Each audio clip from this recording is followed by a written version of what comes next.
வீட்டில் பூஜை செய்யும் போது மறந்து கூட இந்த தவறுகளை செய்து விடாதீர்கள். பூஜையின் போது விபூதியை நீரில் குழைத்து பூசக்கூடாது. தீட்சை பெற்றவர்கள் மட்டுமே விபூதியை நீரில் குழைத்து பூசலாம்.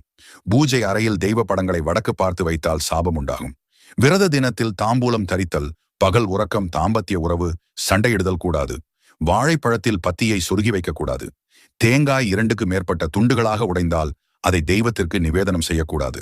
விளக்கு எரிந்து கொண்டிருக்கும் போது கைவிரலால் எண்ணெயில் உள்ள தூசியை எடுப்பதோ திரியை எடுப்பதோ கூடாது.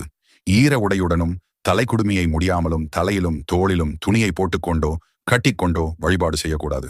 தீபத்தில் உள்ள திரி எரிந்து கருகாமல் பார்த்து கொள்ள வேண்டும். விளக்கை ஏற்றும் போது வீட்டில் பின்வாசல் இருந்தால் அதன் கதவை மூடிவிட வேண்டும். புழுங்கல் அரிசியால் சமைக்கப்பட்ட உணவை தெய்வங்களுக்கு நிவேதனம் செய்யக்கூடாது. மாயிலை தோரணங்களுக்கு பதிலாக பிளாஸ்டிக், பித்தளை முதலியவற்றால் மாவிலை போன்று தோரணம் கட்டக்கூடாது. தெய்வங்களுக்கு நிவேதனம் செய்யும் போது வெற்றிலை மற்றும் பாக்குகளை